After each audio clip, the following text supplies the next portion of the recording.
In the late 1800s, many Chinese came to America seeking fortunes as they heard about the gold in California.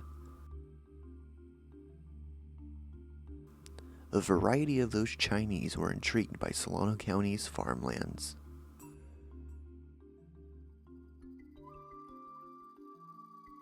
A number of businesses operated by the Chinese were started, from restaurants, retail, gift shops, places for gambling, prostitution, and laundromats. When the Chinese first arrived to the United States, they began working on the transcontinental railroads in 1868 throughout its completion. Once the railroads were all set, some of the Chinese were sent off in other directions for work, including the start of maintaining the levees on Grizzly Island, and other Chinese worked in the orchards throughout Solano County. In Collinsville and Rio Vista, fishermen were popular for work. Chinese laundries were beginning to spread big in Suisun City, Vacaville, Vallejo, and Benicia, California. Chinese population was growing rapidly.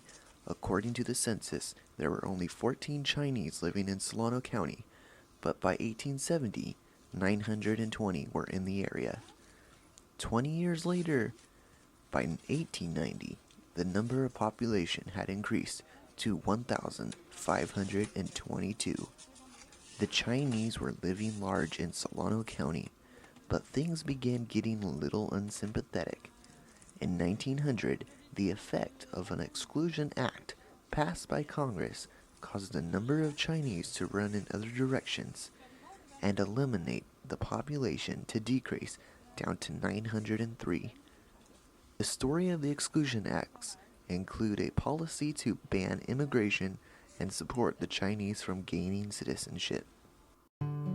By the end of the 19th century, many of the original Chinese who delivered to Solano County were redirected to other areas throughout the United States. In 1855, San Francisco's Chinese Secret Society came to capture a Chinese worker at the Solano Hotel in Benicia, based on the man who had some way disobeyed their term of office. It was said that the Chinese had problems with prejudice. A fire burst out in 1858 in Benicia at a rental group for the Chinese. When someone would start a fire, it would symbolize that they wanted to get rid of the tenants. The Chinese didn't have problems getting jobs, it had seemed.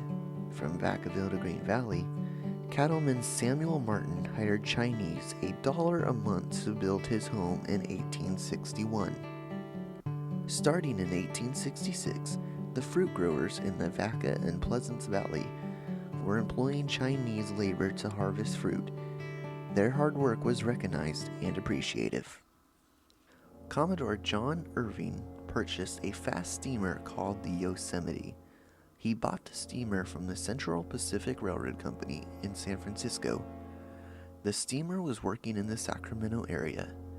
It was considered by many as the handsomest steamers in the northwestern region. Her boilers were defective, and in October of 1865, in Rio Vista, carrying many Chinese laborers, exploded with fearful results, killing many people and scalding and wounding many more. If you weren't aware, Vacaville had its own Chinatown by 1870, as a Chinese laundry was established on Dobbin Street, and soon a second laundry came along. In Suisun City, according to the 1870 census, there had been 6 Chinese laundrymen and 7 clothes washers. In 1876, another Chinese laundry was established in Suisun City. There was always a huge 4th of July celebration at the plaza, for which the laundry supplied the fireworks.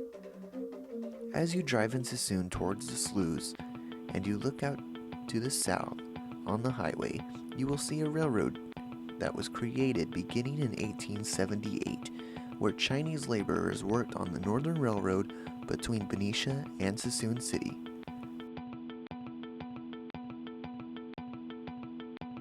The levees you see in the Suisun sloughs in Grizzly Island, you can thank the Chinese laborers. A boss man named Sam would go to San Francisco and return with as many as 300 men at a time to work on making the levees. Sam would pay them 25 cents a day. The Chinese men would work year-round and camp out in local farmers' barns and fields until their work was completed.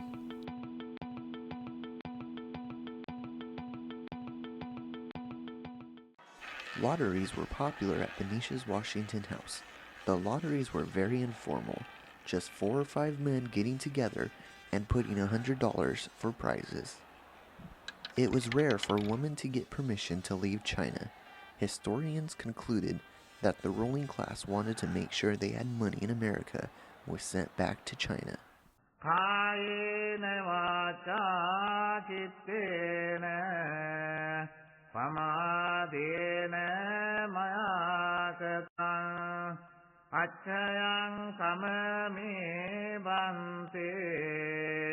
The original Chinatown that was located on Dobbins